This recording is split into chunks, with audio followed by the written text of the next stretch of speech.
प्रशांत किशोर ने मुख्यमंत्री नीतीश कुमार पर जमकर हमला बोला। उन्होंने कहा कि नीतीश कुमार से ये सवाल जरूर होना चाहिए कि आर्टिफिशियल इंटेलिजेंस से बिलियन डॉलर इकोनॉमिक बन रहा है, लाखों लोगों को रोजगार मिल रहा है, इस पर आपका क्या कहना है? तो वो कहेंगे कि छोड़िए, जाने दीजिए, ये सबसे कुछ होता। जन सुराज पदयात्रा के सूत्रधार और चुनावी रणनीतिकार प्रशांत किशोर समस्तीपुर में पदयात्रा कर रहे हैं। इस दौरान उन्होंने बिहार के मुख्यमंत्री नीतीश कुमार पर जमकर हमला बोला। पत्रकारों ने जब उनसे कहा कि पिछले दिनों नीतीश कुमार ने भविष्यवाणी की थी कि मेरी उम्र 73 साल हो गई और 100 बरस में दुनिया समाप्त हो जाएगी। इस पर प्रशांत किशोर ने नीतीश कुमार को घेरते हुए कहा कि ऐसी बातें दिखाती है कि वह भ्रम के शिकार हो गए हैं। ऐसी बातें दिखती है कि बिहार की आज ऐसी दुर्दशा क्यों है? You are at Hindi Bihar. Nitish Kumar को प्रशांत किशोर ने दी चुनौती, कहा इस सवाल का जवाब दें, उनका जूता सिर पर लेकर चलने को तैयार। नीतीश कुमार को प्रशांत किशोर ने दी चुनौती, कहा इस सवाल का जवाब दें, उनका जूता सिर पर लेकर चलने को तैयार। प्रशांत किशोर ने मुख्यमंत्री नीतीश कुमार पर जमकर हमला बोला। उन्होंने कहा कि नीतीश कुमार से ये सवाल जरूर होना चाहिए कि आर्टिफिशियल इंटेलिजेंस से बिलियन डॉलर इकोनॉमिक बन रहा है, लाखों लोगों को रोजगार मिल रहा है, इस पर आपका क्या कहना है? तो वो कहेंगे कि छोड़िए, जाने दीजिए, ये सबसे कुछ होता है। Reported by Nitish Chandra, edited by Malaika इमाम।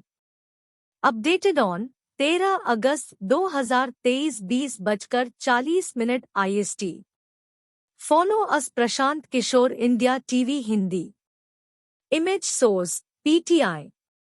प्रशांत किशोर जन सुराज पदयात्रा के सूत्रधार और चुनावी रणनीतिकार प्रशांत किशोर समस्तीपुर में पदयात्रा कर रहे हैं। इस दौरान उन्होंने बिहार के मुख्यमंत्री नीतीश कुमार पर जमकर हमला बोला। पत्रकारों ने जब उनसे कहा कि पिछले दिनों नीतीश कुमार ने भविष्यवाणी की थी कि मेरी उम्र 73 साल हो गई और 100 बरस में दुनिया समाप्त हो जाएगी। इस पर प्रशांत किशोर ने नीतीश कुमार को घेरते हुए कहा कि ऐसी बातें दिखाती है कि वह भ्रम के शिकार हो गए हैं। ऐसी बातें दिखती है कि बिहार की आज ऐसी दुर्दशा क्यों है? तो इसकी फैक्ट्री के बारे में ये सोच भी कैसे सकते हैं? पत्रकारों से बातचीत के दौरान रविवार को प्रशांत किशोर ने कहा, जब मुझसे पूछा गया कि सेमीकंडक्टर जैसी फैक्ट्री बिहार जैसे राज्य में क्यों नहीं लगती है, तो मैंने पत्रकारों को कहा कि बिहार सरकार की पूरी कैबिनेट को बुला लीजिए, जिसमें नीतीश कुमार को भी बुला लीजिए जो इंजीनियर भी है।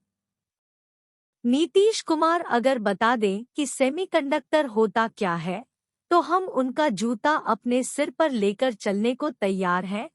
उनकी पूरी कैबिनेट में बैठे मंत्री तक को नहीं पता होगा।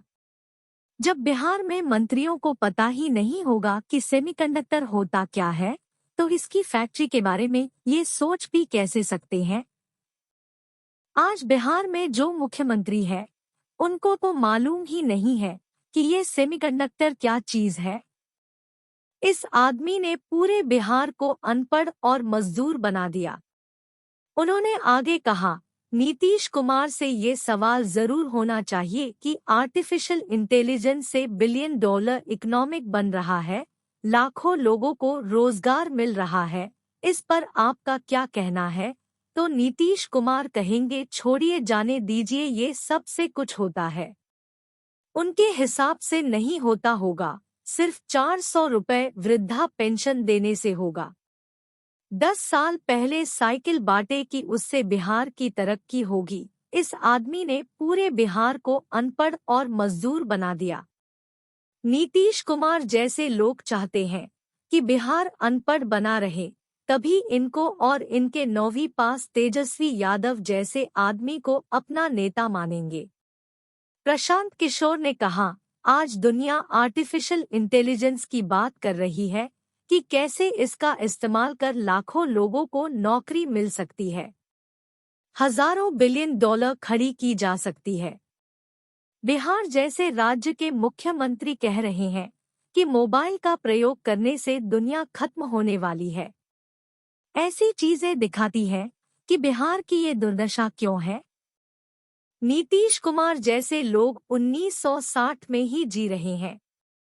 धोती कुर्ता पायजामा पहनकर निकल गए तो उन्हें लगता है वही नेता है। उन्होंने कहा, आज देश में सेमीकंडक्टर की फैक्ट्री लगाने का प्रयास किया जा रहा है। फैक्ट्री पहले महाराष्ट्र में लगने की बात हो रही थी, आज गुजरात में लगाने की बात हो रही है। एक सेमीकंडक्टर लगाने की फैक्ट्री का खर्च 20 बिलियन डॉलर लाख 40,000 करोड़ है। उन्होंने ये भी कहा कि जब देश में ही सेमीकंडक्टर की फैक्ट्री नहीं लगी तो बिहार में लगने की बात तो दूर की है।